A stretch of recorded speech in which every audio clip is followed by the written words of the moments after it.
Hello guys, it's your boy Noble from us. So really early today, they added a new feature in CS, which is actually pretty fucking cool.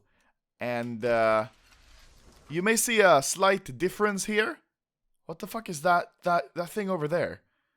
Hello? They actually integrated float values into the game now. Do you know how good that is?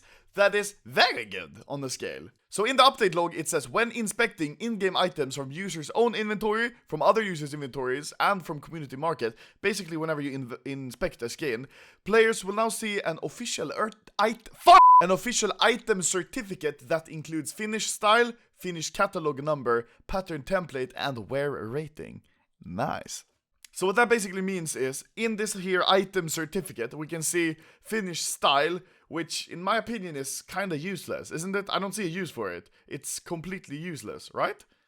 Because here it says finish style, custom paint job.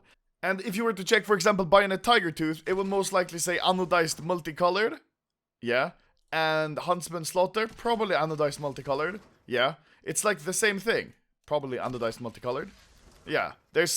I don't really see a use for the finish style. I don't really see why we would need to see what the finish style is. It also says finish catalog, which is I'm so fucking toked, bro. So yeah, finish catalog I think is just the like, for example, this is Doppler, so I think this is the ID for Doppler, right? I may be wrong, but I think that's how it works.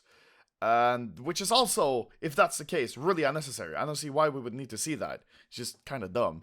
Also, you see the pattern template, and this is kind of useful because that is the actual skin ID of your skins. All skins have 999 different possible skins, meaning different possible patterns. Like this is the only AKK's Hardened which has the blue just like this and here and over here and everything.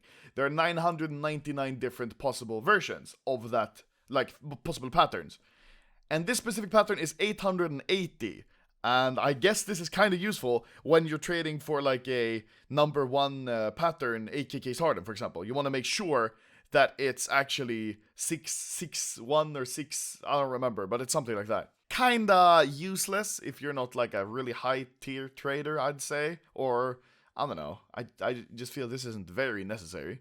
Also, you see the wear rating. Now, this is just straight up float value, which is good because if you unbox a skin, for example, you can just inspect it and see, oh, it's got this float. That's pretty good. Or if you're trading an item 1-for-1, you can inspect his skin and just see it in game and then check the float value. This is 005. That's pretty good. So yeah, if you're doing a 1-for-1 trade, I'd say this is a good feature that they added because now you can easily check the float value, but then you have to have the game open. And many people probably trade, I know I trade a lot on my phone and I trade a lot on, I have a laptop as well that I use to trade on. And that laptop probably can't even fucking run CS. Nice. So yeah, while this may be useful if you're trading and you have the game open, I still think sites like Metgem, where you can just paste the inspect link and then screenshot it and have it like instantly. You see the float and then you get the screenshot over here.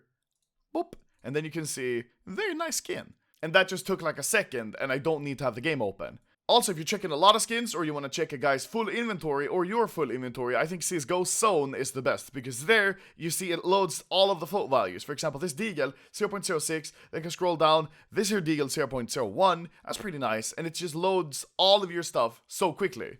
Also, CSGO Zone has a trade-up calculator, which is fucking really good. So I can see now I have a chance of getting a Star Trek Factory New Fire Serpent. But yeah, I have a link to both those sites in my description. If you don't know what Metgem or CSGO Zone is, you really should check them out because they're really nice, especially if you're trading. But now back to why them adding the item certificate is a good progress, good step in the right direction. So back in the day, you actually couldn't go to just a website like CSGO Zone and see the float. You actually had to just look at the skin, like this one over here, and then guess. Like, yeah, this one looks kind of better than the ones on market, so I guess I could charge another couple of keys because it looks better. And that's why all the BTA looks and stuff started coming out. For example, my friend Hayes did a lot of trading with M9 Crimson minimal wares that looked like factory news.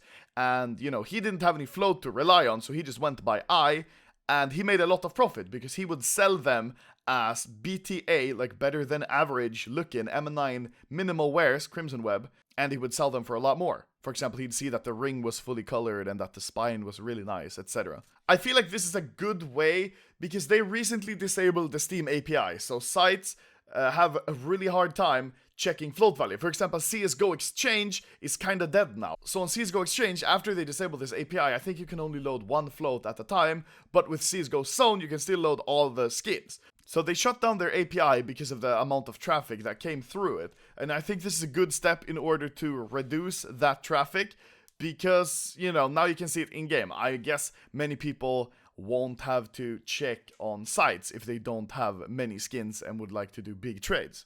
One thing I'd like for them to improve is when inspecting a ruby, sapphire, black pearl, emerald, or something like that, that it would say in the item certificate that it's one of those rare patterns. I think that would reduce the amount of people getting scammed, especially by fake bayonet emeralds, because they look really alike. So if I, for example, would inspect this bayonet Doppler, I could see here in the item certificate that it's a phase 1, and it says phase 1, maybe under the wear rating or something like that. Hopefully they would add something like that. That would be very nice. But good job so far, Val. This is good, very step in the right direction. So thank you for watching my video today. Now I'm going to Google how to tie a noose.